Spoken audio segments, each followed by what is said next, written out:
ఈ వీడియోను మీకు సమర్పిస్తున్నవారు Godavari Krishna cooperative society limited.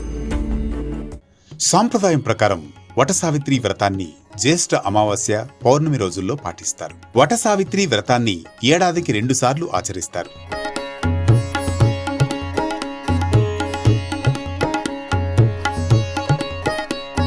తొలిసారి వైశాఖ అమావాస్య నాడు, అనగా మే 16వ తేదీ శనివారం అయిన ఈ రోజు. అలాగే రెండవసారి జ్యేష్ఠ పౌర్ణమి నాడు, అంటే జూన్ 29వ తేదీన. ఈ 2 రోజుల మధ్య 15 రోజుల వ్యవధిలో మహిళలు సౌభాగ్యం కోసం ఈ వ్రతాన్ని పాటిస్తారు. అయితే కొంతమంది పెళ్లికాని అమ్మాయిలు కూడా ఈ వ్రతాన్ని ఆచరిస్తారు. మంచి భర్త రావాలని, ఆ తల్లి ఆశీస్సులు ఉండాలని ఈ వ్రతాన్ని ఆచరిస్తారు. ఈ వ్రతం పాతివ్రత్యం, త్యాగం, భక్తికి ప్రతీక. ఇది స్త్రీల శక్తి, ధర్మాన్ని నిలబెట్టడం అనే ఆదర్శానికి ప్రతీక. ఈ రోజున మర్రి చెట్టును పూజిస్తారు. జ్యేష్ఠ అమావాస్య తిథి మే 16 ఉదయం 5:11 ప్రారంభమై 17వ తేదీ ఉదయం 1:30 ముగుస్తుంది. యః స్త్రీ భక్త్యా సమాయుక్త వత్సవిత్రి వృత్తం చరేత్. పాపాలన్నీ తొలగిపోయి అదృష్టాన్ని అనుభవించడం. భక్తి శ్రద్ధలతో వటసావిత్రి వ్రతాన్ని ఆచరించే స్త్రీ సకల పాపాల నుంచి విముక్తి పొంది శాశ్వత ఆనందాన్ని పొందుతుందని, భర్త ఆయుష్ పెరుగుతుందని, వారి దాంపత్య జీవితం సుఖంతో నిండిపోతుందని, వారి మరణానంతరం స్వర్గాన్ని పొందుతారని విశ్వాసం. హిందువులు మర్రి చెట్టును త్రిమూర్తి స్వరూపంగా భావిస్తారు. వటవృక్షం వేళ్లకు బ్రహ్మదేవుడు, కాండానికి శ్రీ మహావిష్ణువు, కొమ్మల భాగంలో పరమేశ్వరుడు నివాసం ఉంటారని చెబుతారు.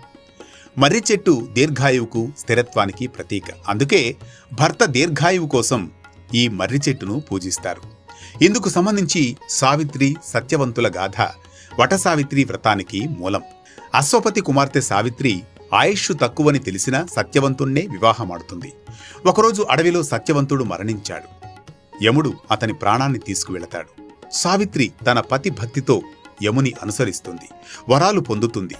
మామగారికి చూపు, రాజ్యం, చివరకు సంతానం. 3వ వరం కారణంగా యముడు సత్యవంతుని ప్రాణాన్ని తిరిగి ఇవ్వవలసి వచ్చింది. వటవృక్షం కింద భర్త పునర్జీవించగా దానిని పూజించే ఆచారమే వటసావిత్రి వ్రతంగా ప్రసిద్ధి చెందింది.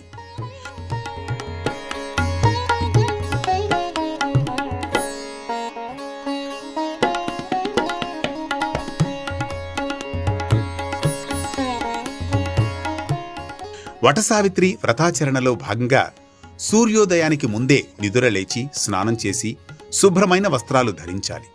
మర్రి చెట్టు కింద వెళ్లి పూజా సామగ్రిని ఉంచుకొని రోలు, బియ్యం, పువ్వులు, అగర్బత్తి, దీపంతో పూజించాలి.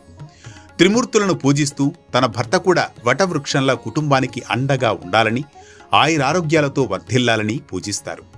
ఈ పూజ పూర్తయిన తర్వాత సావిత్రి, సత్యవంతుడి కథ వినడం ద్వారా వ్రత ఫలితం దక్కుతుంది. ఈ రోజంతా ఉపవాసం ఉండి చీకటి పడిన తర్వాత ఉపవాసం విరమించాలి. అలాగే మర్రి చెట్టు చుట్టూ 7 లేదా 108 సార్లు ప్రదక్షిణ చేయాలి. చెట్టుకు ముడి దారాన్ని చుట్టాలి. మర్రి చెట్టు విశిష్టత గురించి బ్రహ్మ, వాయు, పద్మ పురాణాల్లో ప్రత్యేకంగా చెప్పారు. అందుకే వటసావిత్రి వ్రతానికి అంతటి ప్రాముఖ్యం. ఇది వటసావిత్రి వ్రతంలోని ఆంతర్యం. ఇలాంటి మరో భక్తి రాగం, ధర్మ దీపంతో మళ్లీ కలుద్దాం రేపటి పరమార్థంతో.